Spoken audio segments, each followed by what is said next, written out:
All right, let's jump right in. Today, we're going to do a visual walkthrough of increased intracranial pressure, or ICP, in kids. We're going to map out the entire cascade, step by step, from the initial hit to the critical things we do as nurses. The goal here is to help you really visualize the why behind each step so you can absolutely nail this on an exam. Let's get started.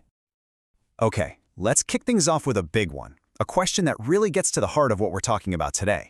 Tuck this away in the back of your mind as we go through this, because we will be coming back to it, and it's something you absolutely have to know.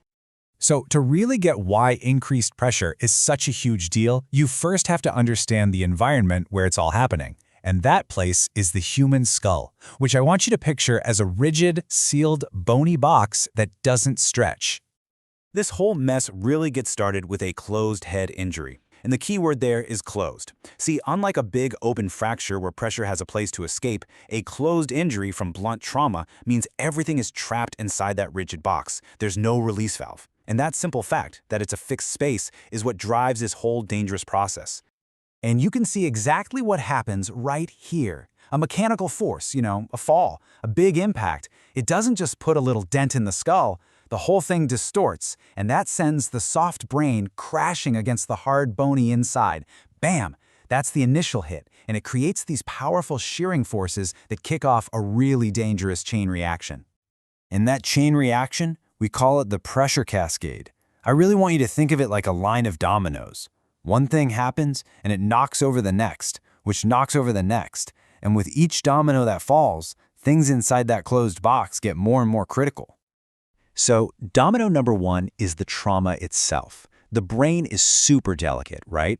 That initial impact causes direct physical injury. We're talking bruising, tearing, actual damage to the neurons. This is the primary injury, the event that gets the ball rolling. So what happens next? Well, the body does what it always does when it's injured. It sends help. Just like when you sprain an ankle and it swells up, the injured brain swells. We call that cerebral edema. At the same time, any little blood vessels that got torn start to bleed. So now you've got two new things taking up space in that box, fluid from swelling and blood.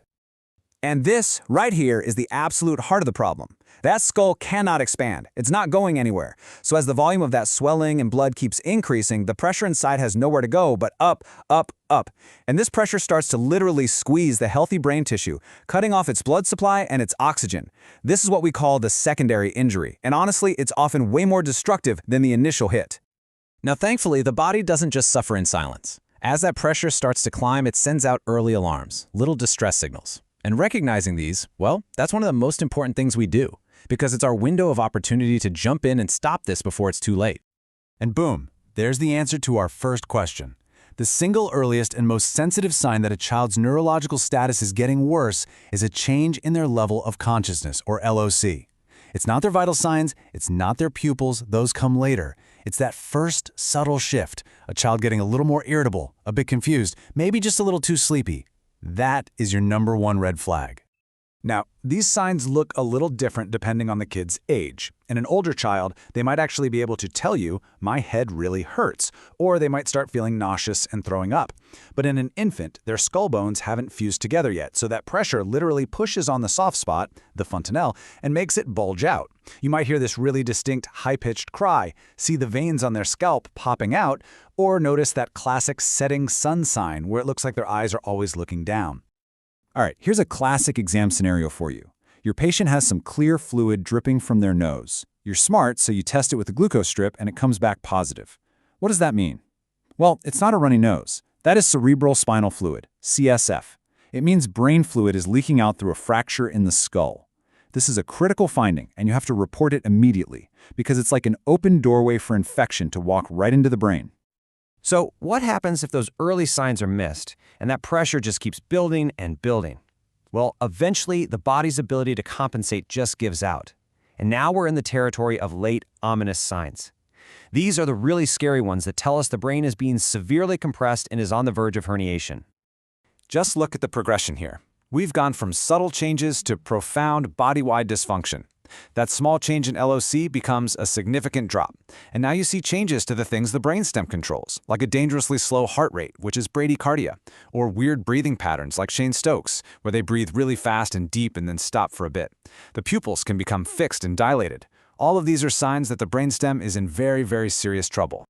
And this illustrates some of the most dramatic late signs you can see. Abnormal posturing. Now, these aren't movements the child is choosing to make. They are primitive, involuntary reflexes that are unleashed by severe brain damage. Decorticate posturing, where the arms flex in towards the core of the body, tells you there's damage to the cerebral cortex.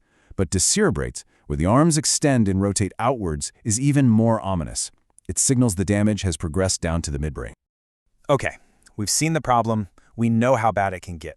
So, what do we do about it? How do we as nurses step in to stop this cascade and protect our patient's brain? These are our first-line defenses, our go-to moves. First, we make sure that airway is open because a brain that's starved for oxygen will swell even more. Next, we position the head in a neutral midline position. Why? Think of it like unkinking a garden hose. It makes sure the jugular veins in the neck are open so blood can drain easily out of the head. Then, we minimize stimuli. Keep the room quiet, the lights low. Any stress can cause a dangerous spike in that pressure. And of course, we are never, ever going to stop assessing that level of consciousness.